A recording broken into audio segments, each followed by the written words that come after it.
Hello, I'm Paula Fever, the Xojo developer evangelist, and my topic this time is working remotely from home. So why? First of all, why would you want to remotely work from home? Well, my top reasons are being able to have a flexible schedule. I feel I am much more productive working from home than in an office. And perhaps my favorite is I don't have a commute.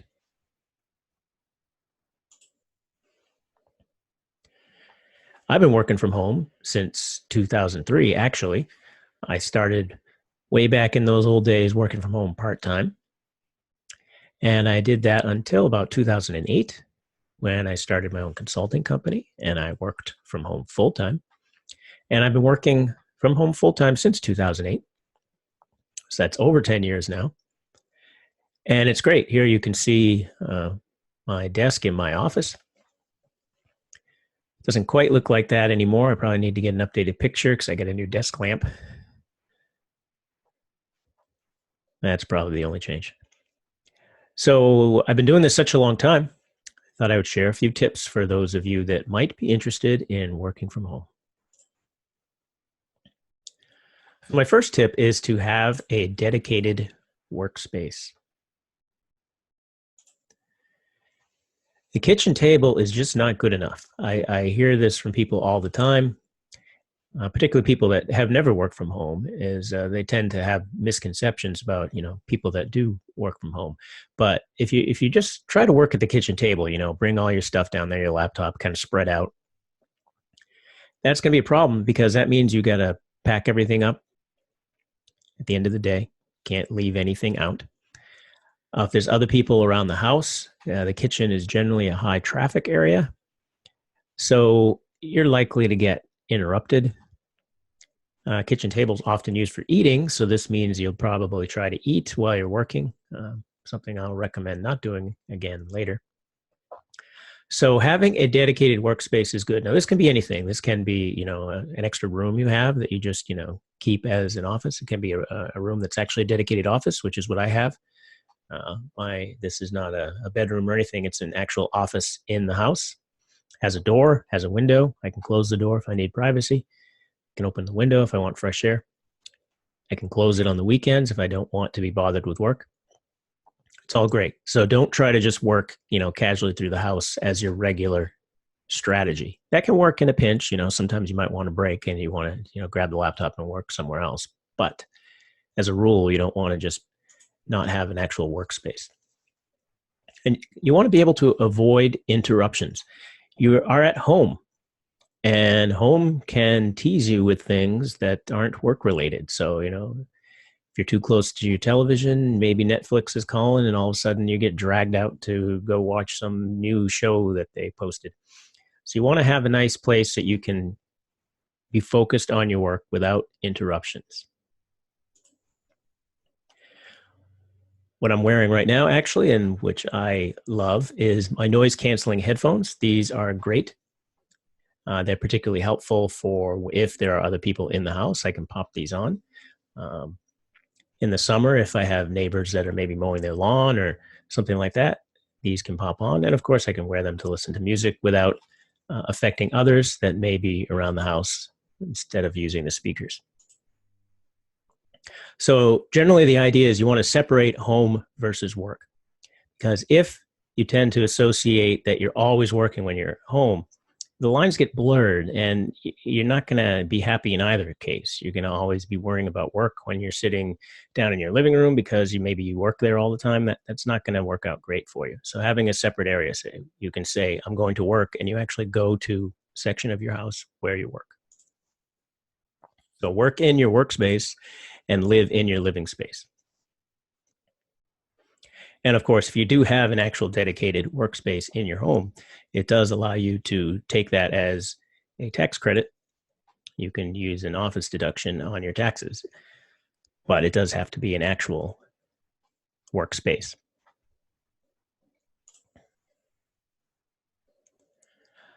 So next thing to I recommend is that you have home rules.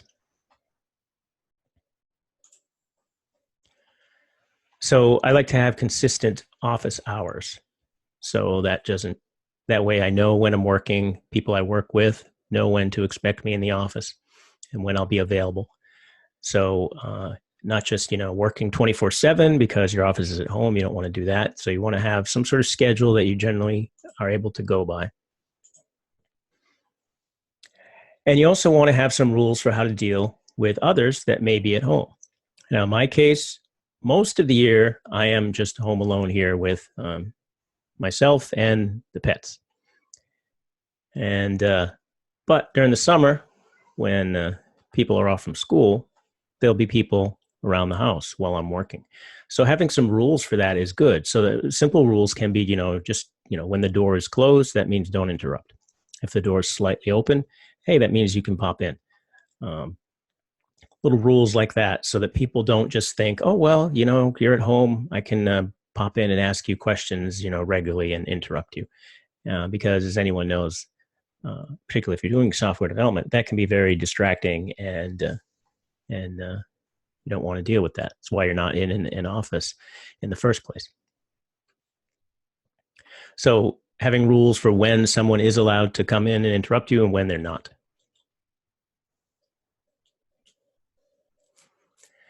Other rules vary depending on your personal preference. I have a particular rule, which I like, is that I don't eat in my office. So I don't eat lunch at my desk. I don't snack at my desk. This forces me, when I'm ready to eat, to actually get up out of my office, go down to the first floor, into the kitchen, make myself lunch. So it kind of forces that little separation, and I don't know, keeps me a little more comfortable. Not everyone likes that rule. Some people do like to eat, but then you get crumbs in your keyboard, and that's just terrible. So, but you can have rules. Whatever your rules are great. Just think about them a little bit before you dive right in. Related to rules are having a routine.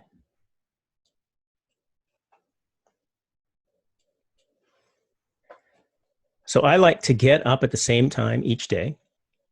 This has helped greatly because I have kids that are in school. So I kind of have to follow that pattern because they have to get to school at the same time each day. But it does allow you, again, to be more effective. If you just kind of, I'm just going to sleep in and start work whenever you wake up, well, then that means all of a sudden you're going to maybe work later, and then things are going to vary greatly. Your work hours are going to be inconsistent. Over time, that's just not going to work out great. There might be times when you need to change this particular routine, but overall, getting up the same time each day is a great pattern to follow. I also have people that don't work from home will always say, oh, that's great. You work from home. You don't have to get dressed. You can just work in your pajamas. Well, no one in their right mind is really going to do that if they work from home seriously. You got to go through the routine and act as if you actually are doing something, going to the office, leaving the house, going somewhere. So you are going to want to get dressed. You're probably going to want to shower maybe in the morning. Who knows? Whatever works for you. But just lounging around all day in your pajamas trying to work probably isn't going to make you the most effective work from home person. I'm just throwing up pictures here of various home work setups of my Xojo coworkers, so you can see some desk and office setups. I do recommend you try to eat your meals at consistent times. It can be very easy, even in an office job, to just head down working really hard and forget. And this is particularly a reason why I like to leave my office to eat my meals. So it kind of gives me a break in the workday. I get the first half of the day, kind of the morning, and then the afternoon, second half of the day, and I can split tasks up that way. So I like it. But of course, eating meals at consistent times is great from a work standpoint for routine. I think that's also considered healthier as well. And of course, you do want to take breaks. It is always too easy for me and anyone to sit at your desk for far too long, or stand at your desk if you have a standing desk. So you do want to take time to leave your desk, stretch, take the dog for a quick walk, or out to use the bathroom, all that good stuff. But you do want to take periodic breaks. And yeah, and you do have to remind yourself a little bit to do this, because generally if you're at home, you're alone, you're not going to have people that might force you to take a break by interrupting you or something like that. So, and if you do have meetings or something, you'll generally take the meeting right from your desk, as opposed to getting up and walking to a meeting room if you're in an office, which kind of gives you a pseudo break by getting you up and about. So you do have to put a little effort into making sure you take those breaks. And then scheduling work can be really, really helpful. And this varies. In my case, like, I often like to use morning times when I think it's quieter to maybe record videos and do certain types of tasks. And then the afternoon times, I might prefer to do some coding or some writing. It depends on the week, but I'll try to break up the day that way. And if you have a calendar, you can even put things in your calendar so that times get blocked off and you know when you'll be doing things. So that can be super helpful. Now, granted, I've been saying, well, have a routine and have some rules and stuff like that. Well, these aren't meant to be, you have some sort of, rigid schedule that you can never diverge from. You can, of course, you're working from home. Flexibility is one of the main things that's great about this. So you can allow yourself for exceptions and flexibility. And you're totally going to want to do that. If it's the middle of summer, gorgeous day outside, you want to, take an hour off in the middle of the afternoon, go for a walk, take advantage of things like that. So your schedule and your routine is just the overall pattern you want to follow, but it's not, 100% set in stone. It's just a way to keep you productive and keep you going.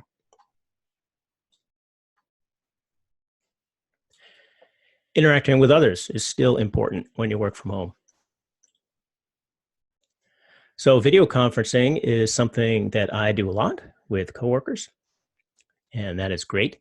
And that's better than, just doing a phone call or even an audio chat or something like that, because you get to see the person you're talking to.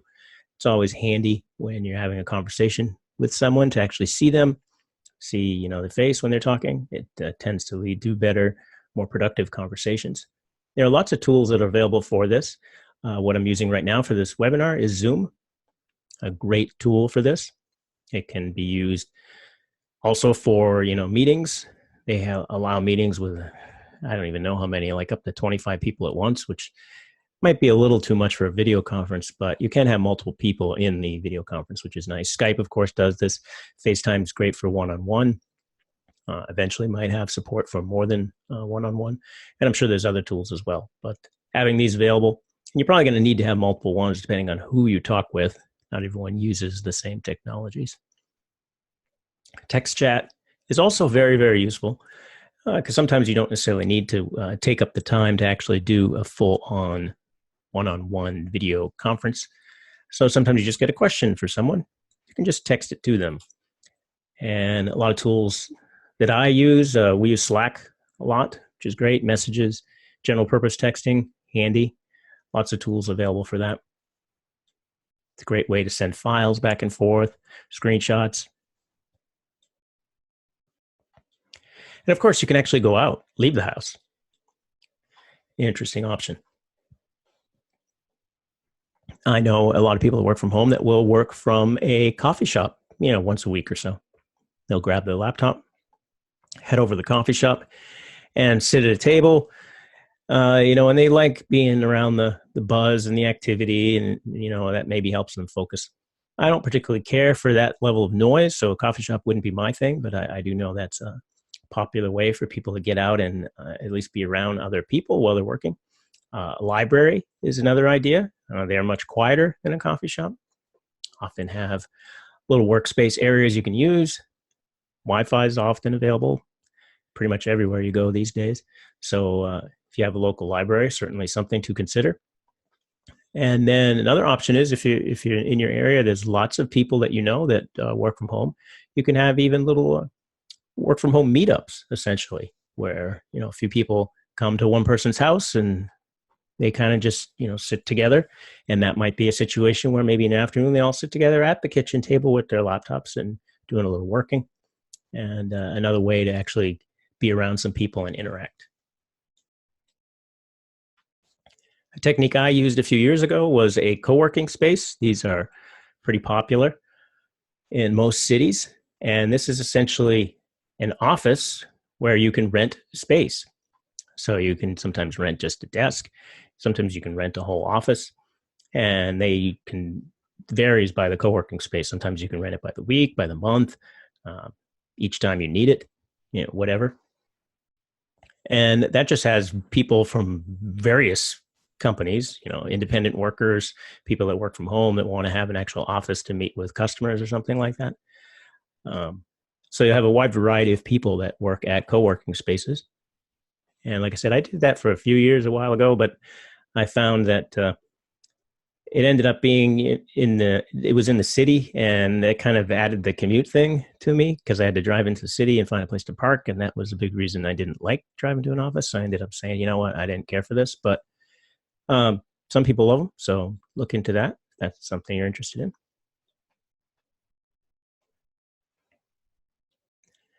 And like I said, enjoy the flexibility that this gives you. Even though there are rules and routines, you can still take the time to enjoy a nice day. When it's dark here in the Northeast in the winter, I may find myself working longer hours because it's dark and it's cold, and what else is there to do? But in the summer, when it's gorgeous outside, I may pop out a little earlier to enjoy a nice day. Maybe attend one of my kids' activities, my son's cross country meet or something like that. And I can do that easily.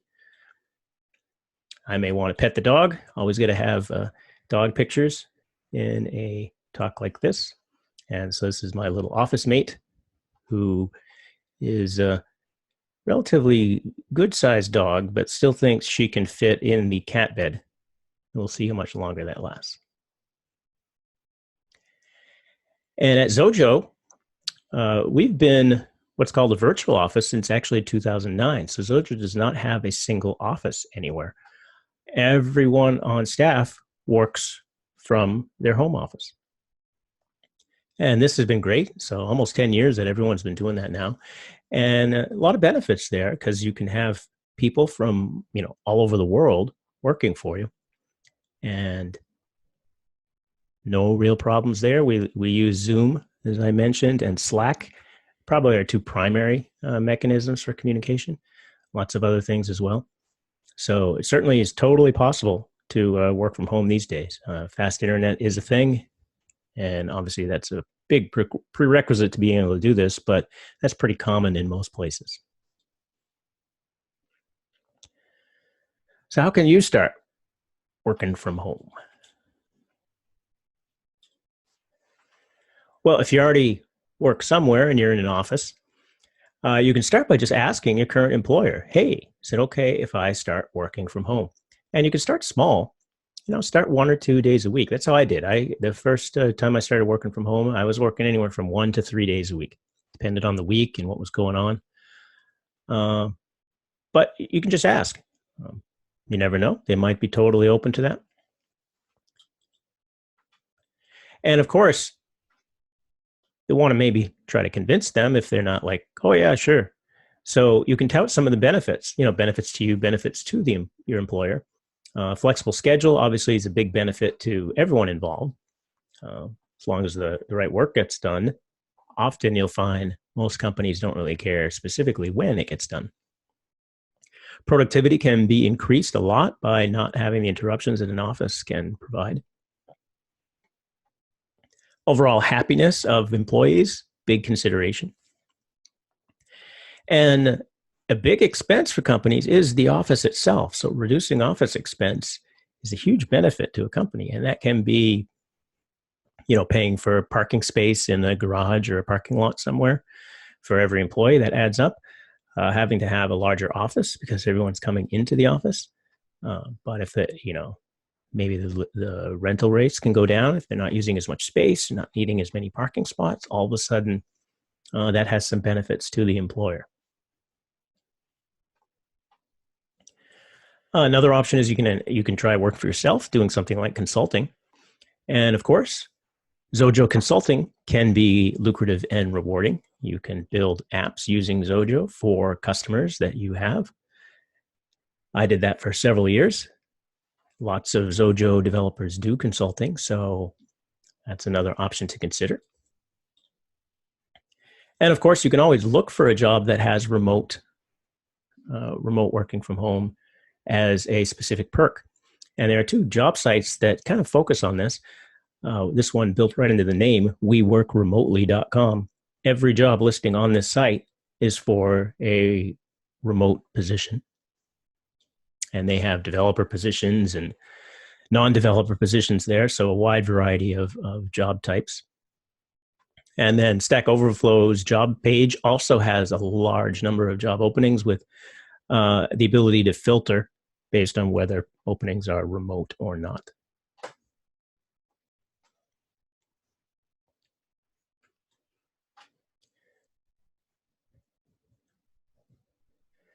All right, so that is my tips for working from home. Are there any questions?